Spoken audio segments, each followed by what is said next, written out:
ఏపీకి 5 ఏళ్ల పాటు రాజధాని లేకుండా చేశారని, ఇప్పుడు మావిగన్ అని జగన్ మాట్లాడుతున్నారని సీఎం చంద్రబాబు విమర్శించారు. అమరావతిపై జగన్కు ఉన్న ద్వేషానికి ఇది పరాకాష్ట అని ఆగ్రహం వ్యక్తం చేశారు. కూటమి నేతలతో సీఎం చంద్రబాబు నాయుడు టెలికాన్ఫరెన్స్ నిర్వహించారు. ఈ సందర్భంగా సీఎం మాట్లాడారు. అమరావతి పేరు పలకడానికే జగన్ ఇష్టపడరు, అందుకే మావిగన్ అని వింత పేరును తీసుకొచ్చారు. రాజధాని పట్ల జగన్ వైఖరి భవిష్యత్తులను మారదని నిన్నటితో మరోసారి స్పష్టమైంది అని చంద్రబాబు అన్నారు. ఏపీకి 5 ఏళ్ల పాటు రాజధాని లేకుండా చేశారని, ఇప్పుడు మావిగన్ అని జగన్ మాట్లాడుతున్నారని సీఎం చంద్రబాబు విమర్శించారు. అమరావతిపై జగన్కు ఉన్న ద్వేషానికి ఇది పరాకాష్ట అని ఆగ్రహం వ్యక్తం చేశారు. రాజ్యసభలో అమరావతి చట్టబద్ధత బిల్లుకు ఆమోదం లభించడం ఆంధ్రప్రదేశ్ ప్రజలు సాధించిన విజయంగా సీఎం అభివర్ణించారు. అమరావతికి చట్టబద్ధత బిల్లును లోక్సభ ఆమోదించిన నేపథ్యంలో మంత్రి నారా లోకేష్ భారత ప్రధాని నరేంద్ర మోదీని కలిశారు. 5 కోట్ల మంది ప్రజల ఆకాంక్ష అయిన అమరావతికి చట్టబద్ధత కల్పించే బిల్లుకు పూర్తి మెజారిటీతో లోక్సభలో ఆమోదం లభించడానికి కృషి చేసిన ప్రధాని మోదీకి లోకేష్ కృతజ్ఞతలు తెలియజేశారు. అమరావతికి చట్టబద్ధత బిల్లును లోక్సభ ఆమోదించిన నేపథ్యంలో నేడు ఉదయం ఢిల్లీ పార్లమెంట్ హాల్లో మంత్రి లోకేష్ ప్రధాని నరేంద్ర మోదీని మర్యాదపూర్వకంగా కలిశారు. దేశంలో ఉన్న అన్ని పార్టీలను ఆంధ్రప్రదేశ్ రాష్ట్రం వైపు నిలిపి అమరావతికి చట్టబద్ధత కల్పించిన ప్రధాని మోదీకి ఆంధ్రప్రదేశ్ ప్రజల తరపున ధన్యవాదాలు తెలియజేశారు. 5 కోట్ల మంది ప్రజల ఆకాంక్ష అయిన అమరావతికి చట్టబద్ధత కల్పించే బిల్లుకు పూర్తి మెజారిటీతో లోక్సభలో ఆమోదం లభించడానికి కృషి చేసిన ప్రధాని మోదీకి లోకేష్ కృతజ్ఞతలు తెలియజేశారు. లోక్సభలో బిల్లు ఆమోదం పొందిన వెంటనే మంత్రి నారా లోకేష్ ఆగమేఘలపై ఢిల్లీ వెళ్లారు. కూటమి పార్టీ ఎంపీలను అభినందించారు. ఈ రోజు ఉదయం ప్రధానమంత్రి మోదీని కలిసి కృతజ్ఞతలు తెలిపారు. కేంద్ర ప్రభుత్వం ఇచ్చిన మాటకు కట్టుబడి చూపిన నిబద్ధతను మంత్రి లోకేష్ ప్రశంసించారు. అమరావతి చట్టబద్ధత బిల్లును లోక్సభ ఆమోదించడంపై డిప్యూటీ సీఎం పవన్ కళ్యాణ్ హర్షం వ్యక్తం చేశారు. బిల్లును లోక్సభ ఆమోదించడంతో ప్రజలంతా సంతోషంగా ఉన్నారన్నారు. బిల్లుకు మద్దతిచ్చిన పార్టీలు, ఎంపీలకు ధన్యవాదాలు తెలిపారు. అమరావతికి చట్టబద్ధత కల్పించడాన్ని జీర్ణించుకోలేని వారికి ప్రజలే పాఠం నేర్పుతారు. అమరావతికి తోడ్పాటు అందిస్తున్న ప్రధాని మోదీ, అమిత్ షాకు కృతజ్ఞతలు తెలియజేశారు.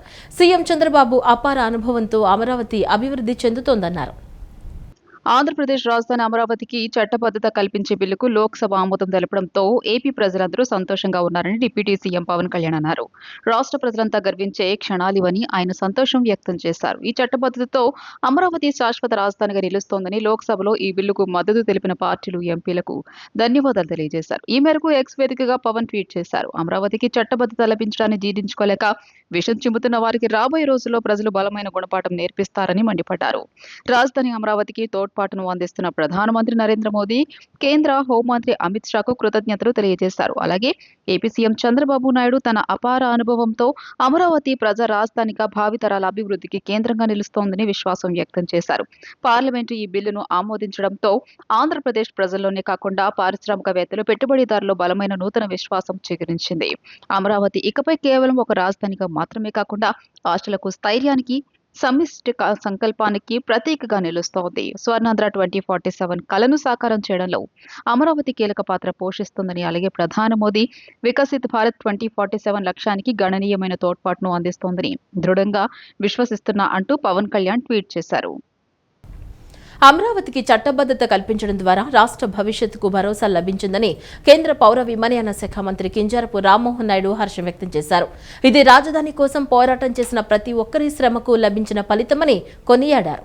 అమరావతికి చట్టబద్ధత కల్పించడం ద్వారా రాష్ట్ర భవిష్యత్తుకు భరోసా లభించిందని కేంద్ర పౌర విమానయాన మంత్రి కింజరాపు రామ్మోహన్ నాయుడు హర్షం వ్యక్తం చేశారు. ఇది రాజధాని కోసం పోరాటం చేసిన ప్రతి ఒక్కరి శ్రమకు లభించిన ఫలితమని కొనియాడారు. వారందరికీ ఈ విజయం అంకితమని తెలిపారు.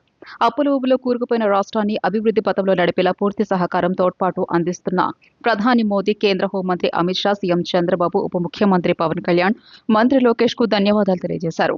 బిల్లుకు మద్దతు తెలుపకుండా వైసీపీ ఎంపీలు వాకౌట్ చేయడం దారుణమని, ఇది వారి విధ్వంసకర వైఖరికి నిదర్శనమని విమర్శించారు. కేంద్రం మద్దతు అమరావతి ప్రపంచ స్థాయి రాజధాని అవుతుందన్నారు. విజయవాడ ఇంద్రకీలాద్రిపై వైదిక కమిటీ అర్చకుల వేద మంత్రాల నడుమ పూర్ణాహుతితో ఉత్సవాలు పరిసమాప్తమయ్యాయి. ధాన్య కోట్నోత్సవం, వసంతోత్సవం నిర్వహించారు.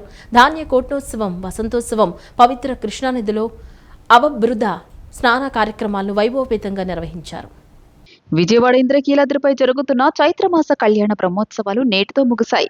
ఉదయం 9 గంటలకు యాగశాల నందు వైదిక కమిటీ అర్చకులు వేద మంత్రాల నడుమ పూర్ణాహుతితో ఉత్సవాలకు పరిసమాప్తం పలికారు. నూతన యాగశాల నందు నిర్వహించిన ఈ పూర్ణాహుతి కార్యక్రమంతో ఈవో సీనా నాయక్, ఆలయ చైర్మన్ బొర్రా గాంధీ, స్థానాచార్యులు విష్ణుపొట్ల శివప్రసాద్ శర్మ పాల్గొన్నారు. వేద పండితులు వేద మంత్రాల నడుమ హోమాన్ని శాస్త్రోక్తంగా పూర్తి చేశారు. అనంతరం రుత్నికులు కృష్ణానదిలో ఉత్సవమూర్తులకు స్నానాలు, ధ్వజారోహణ కార్యక్రమాలు నిర్వహించారు.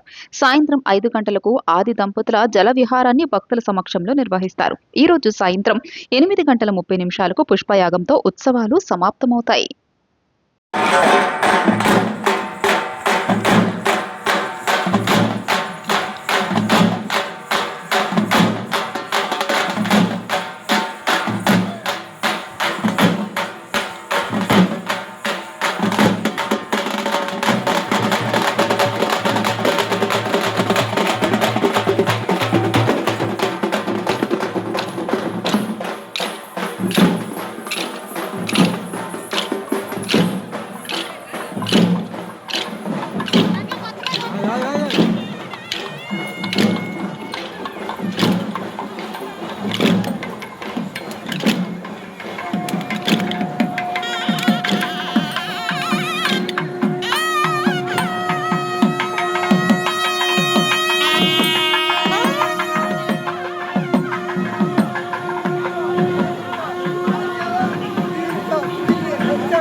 ట్రావెల్స్ బస్సుల పన్నును త్రైమాసికానికి సీటుకు 4,000 నుంచి 2,500కు తగ్గించనున్నామని ఇప్పటి వరకు ఇతర రాష్ట్రాల్లో రిజిస్ట్రేషన్ చేసుకున్న బస్సులను ఏపీకి తీసుకొచ్చి రిజిస్ట్రేషన్ చేసుకోవాలని రవాణా శాఖ మంత్రి మండిపల్లి రాంప్రసాద్ రెడ్డి కోరారు.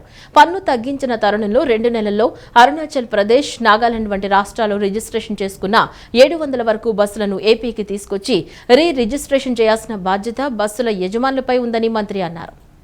అన్నమయ్య జిల్లా రామాపురం మండలంలోని ఆర్&బి అతిథి గృహంలో రవాణా శాఖ ప్రధాన కార్యదర్శి, కమిషనర్, ఇతర సీనియర్ అధికారులు, అఖిల భారత పర్యాటక బస్సుల యజమానుల సంఘ సభ్యులతో ఏపీ రవాణా శాఖ మంత్రి మండిపల్లి రాంప్రసాద్ రెడ్డి వీడియో కాన్ఫరెన్స్ లో మాట్లాడారు. ట్రావెల్స్ బస్సుల పన్నును త్రైమాసికానికి సీటుకు 4,000 రూపాయల నుంచి 2,500 రూపాయలకు తగ్గించనున్నామని, ఇప్పటి వరకు ఇతర రాష్ట్రాల్లో రిజిస్ట్రేషన్ చేసుకున్న బస్సులను ఏపీకి తీసుకొచ్చి రిజిస్ట్రేషన్ చేసుకోవాలని సూచించారు. పన్ను తగ్గించిన తరుణంలో 2 నెలల్లో అరుణాచల్ ప్రదేశ్, నాగాలాండ్ వంటి రాష్ట్రాల్లో రిజిస్ట్రేషన్ చేసుకున్న 700 వరకు బస్సులను ఏపీకి తీసుకొచ్చి రిజిస్ట్రేషన్ చేయాల్సిన బాధ్యత బస్సుల యజమానులపై ఉందని మంత్రి అన్నారు. బస్సులో సరుకు రవాణాను అనుమతించబోమని, ప్రయాణికుల లగేజీ మాత్రమే తీసుకెళ్లాలని మంత్రి తెలియజేశారు. రాజధాని అమరావతిపై కక్ష సాధింపు మానుకోకపోతే వైకాపాకు వచ్చే ఎన్నికల్లో 11 సీట్లు కూడా రావని మాజీ ఎమ్మెల్సీ ముద్దా వెంకన్న తెలిపారు. మచిలీపట్నం, విజయవాడ, గుంటూరులను కలిపి మావిగనని ప్రతిపక్ష నాయకుడు అర్హత కూడా పొందలేని జగన్మోహన్ రెడ్డి వ్యాఖ్యానించడం విడ్డూరంగా ఉందన్నారు. నగరంలోని మల్లికార్జునపేటలోని తెదేపా కార్యాలయంలో మాజీ ఎమ్మెల్సీ బుద్దా వెంకన్న నిర్వహించిన విలేకరుల సమావేశంలో వెంకన్న మాట్లాడుతూ, ముఖ్యమంత్రి చంద్రబాబుపై నమ్మకంతో రైతులు 33,000 ఎకరాలు రాజధాని నిర్మాణం కోసం ఇచ్చిన విషయాన్ని మాజీ ముఖ్యమంత్రి జగన్మోహన్ రెడ్డి గుర్తుపెట్టుకోవాలన్నారు. వైకాపా అధికారంలో భూములు ఇచ్చిన రైతులను ఇబ్బందులకు గురి చేయడమే కాకుండా అమరావతిని అభివృద్ధిని అడ్డుకున్నారని మండిపడ్డారు. ప్రజలు 11 సీట్లకు పరిమితం చేసిన అమరావతి రాజధానిపై అవాకులు చవాకులు పేలితే ప్రజలు బుద్ధి చెబుతారన్నారు. మచిలీపట్నం, విజయవాడ, గుంటూరులను కలిపి మావిగనని ప్రతిపక్ష నాయుడు అర్హత కూడా పొందలేని జగన్మోహన్ రెడ్డి వ్యాఖ్యానించడం విడ్డూరంగా ఉందన్నారు. భారతీయ సిమెంట్ ధర 2018లో 280 రూపాయలు ఉంటే ప్రస్తుతం 400 రూపాయలకు పెరిగిందన్నారు. రాజధాని అమరావతిపై కక్ష సాధింపు మానకుండా వైకాపాకు వచ్చే ఎన్నికల్లో 11 సీట్లు రావని మాజీ ఎమ్మెల్సీ బుద్దా వెంకన్న స్పష్టం చేశారు. మనం పరిపాలించడానికి రాజధాని లేనటువంటి రాష్ట్రాన్ని ఒక రాష్ట్రాన్ని చూపిస్తావా ఈ భారతదేశంలో? ఒక మాజీ ముఖ్యమంత్రిగా అనాల్సిన మాటేనా? ఏ చంద్రబాబు నాయుడు గారు అయితే అసెంబ్లీ నిర్మించాడో అమరావతిలో, అసెంబ్లీలో నుంచే కదా నువ్వు మాట్లాడావు. నువ్వు ముఖ్యమంత్రిగా కూర్చునేది చంద్రబాబు నాయుడు గారు నిర్మించినటువంటి అసెంబ్లీలోనేగా. సరే, నువ్వు నెలకు ఒకసారి వెళ్ళని, 2 సార్లు వెళ్ళని, లేదా సంవత్సరానికి ఒకసారి వెళ్ళని. చంద్రబాబు నాయుడు గారు నిర్మించినటువంటి ముఖ్యమంత్రి కార్యాలయంలోనేగా నువ్వు కూర్చున్నది. చంద్రబాబు నాయుడు గారు నిర్మించినటువంటి మంత్రివర్గ సమావేశం హాల్లోనేగా నువ్వు మంత్రివర్గ సమావేశం ఏర్పాటు చేసింది. రాజ్యాంగంలో అసలుకి రాజధాని అనే విషయం లేదని అంటున్నావే, మరి 3 రాజధానులను ఎందుకు చెప్పావు నువ్వు? ఇదేనా నీవు నేర్చుకున్నటువంటి విద్య?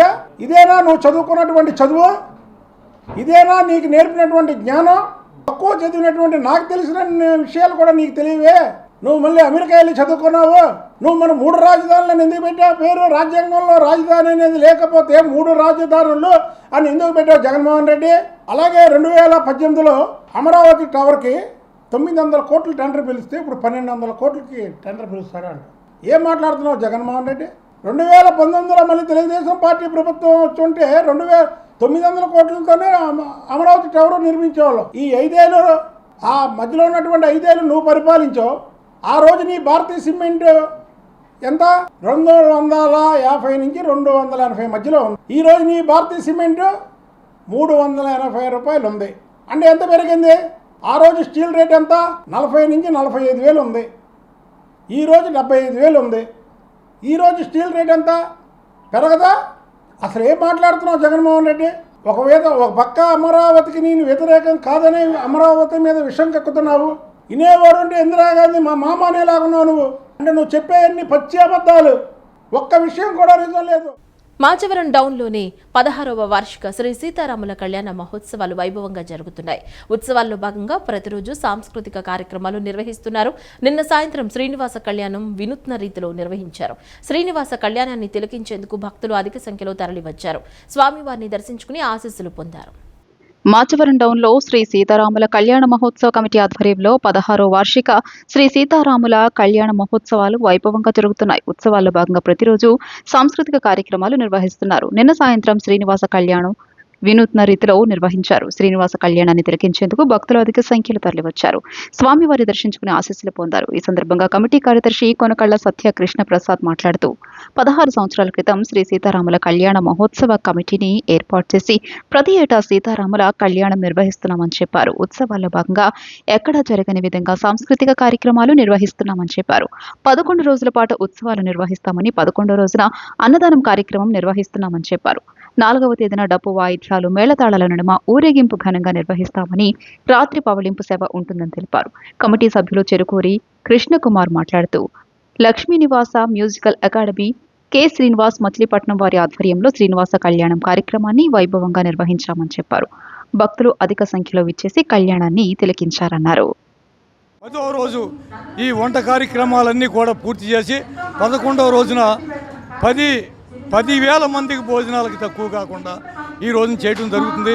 ఆ 10,000 మంది కూడా విజయవాడ 3-4 డివిజన్ల నుంచి కూడా అందరూ ఆ రోజున వస్తడం జరుగుతుంది. మరి ఈ లోక కళ్యాణార్థమై ఆ రోజు నుంచి ఈ రోజు వరకు ఈ లోకల్గా ఉన్నటువంటి నాయకులతో, మా కమిటీ సభ్యులతో మరి బ్రహ్మాండంగా అన్నీ చేసుకుంటూ వస్తున్నాం. మరి ఈ రోజున మరి గవర్నమెంట్ హాస్పిటల్ దగ్గర నుంచి మీరు చూస్తే రామార్పాడు దగ్గర వరకు కూడా 9 రోజులు కార్యక్రమాలు చేసేటువంటి పందిరి ఏదీ లేదండి. 9 రోజులు చేసినా కూడా 9 రోజులు కళాఖండాలతో చేసేది, కళా సాంస్కృతిక కార్యక్రమాలు చేసేటి పందిరి ఇది ఒక్కటి మాత్రమే ఉందని మీ అందరికీ సభాముఖంగా ఈ జనంగా తెలియజేస్తున్నాం, మీడియా ముఖంగా తెలియజేస్తున్నాం. మరి ప్రతి రోజు కూడా సాంస్కృతిక కార్యక్రమాలు సీతారామ కళ్యాణ కమిటీ జరుగుతుంది. అదేవిధంగా రేపు 4వ తారీఖున ఊరేగింపు పుర వీధుల్లో అన్ని వీధుల్లో వెళ్తే భక్తులకి ఆశీర్వాదాలు తీసుకుంటారు. అలాగే 6వ తారీఖున అన్నదాన కార్యక్రమం దాదాపు వేలాది మంది వచ్చి దాంట్లో పాల్గొంటారు. ఈసారి నిర్విఘ్నంగా చాలా ఘనంగా ఈ కమిటీ వారి అందరి యొక్క సహకారంతో ఈ కార్యక్రమం మేము చాలా ఘనంగా చేస్తామని చెప్పి తెలియజేసుకున్నాం. కానూరులోని శ్రీ పార్వతీ సమేత రామలింగేశ్వర స్వామివారి వార్షిక దివ్య కళ్యాణ మహోత్సవం నేరెళ్ల బ్రదర్స్ ఆధ్వర్యంలో అత్యంత వైభవంగా జరిగింది. ఉత్సవాల్లో భాగంగా హోమాలు, మహన్యాసపూర్వక అభిషేకాలు శాస్త్రోక్తంగా నిర్వహించి సాయంత్రం వేళ భక్తుల సమక్షంలో స్వామివారి కళ్యాణాన్ని శాస్త్రోక్తంగా జరిపించారు. త్రిశూల స్నానం, పూర్ణాహుతి కార్యక్రమంతో ఉత్సవాలు ముగిశాయి. కానూరులోని శ్రీ పార్వతీ సమేత రామలింగేశ్వర స్వామివారి వార్షిక దివ్య కళ్యాణ మహోత్సవం కన్నుల పండుగగా జరిగింది. శోభన్ బ్రదర్స్ ఆధ్వర్యంలో నిర్వహించిన ఈ వేడుకలు చైత్రమాస పౌర్ణమి సందర్భంగా శాస్త్రోక్తంగా నిర్వహించబడ్డాయి. ఈ ఉత్సవాల్లో భాగంగా మొదటి రోజు అంకురార్పణ, అగ్ని ప్రతిష్టాపన, ధ్వజారోహణ కార్యక్రమాలు పూర్తి చేసి మరుసటి రోజు ఉదయం మహాన్యాసపూర్వక రుద్రహోమం, మృత్యుంజయ అభిషేకం, శ్రీ సూక్త మూలామంత్ర హోమాలను పండితులు అత్యంత వైభవంగా జరిపించారు. సాయంత్రం వేళ గ్రామస్తులు భక్తుల సమక్షంలో శ్రీ పార్వతీ సమేత రామలింగేశ్వర స్వామివారి కళ్యాణ మహోత్సవం ఘనంగా జరిగింది. ఈ సందర్భంగా నేరేళ్ల జ్ఞాన సత్యనారాయణ మాట్లాడుతూ సనాతన ధర్మ పరిరక్షణలో భాగంగా ప్రతి ఏటా ఈ వేడుకలను దిగ్విజయంగా నిర్వహిస్తున్నామని, స్వామివారి సేవలో తరించడం తమ కుటుంబ అదృష్టమని పేర్కొన్నారు. ఉత్సవాల ముగింపులో భాగంగా త్రిశూల స్నానం, పూర్ణాహుతి కార్యక్రమాలు నిర్వహించి భక్తులందరికీ అఖండ అన్న సమారాధన ఏర్పాటు చేశారు. అనంతరం పుష్పోత్సవం, పవళింపు సేవతో ఈ వార్షిక వేడుకలు ముగియనున్నాయి.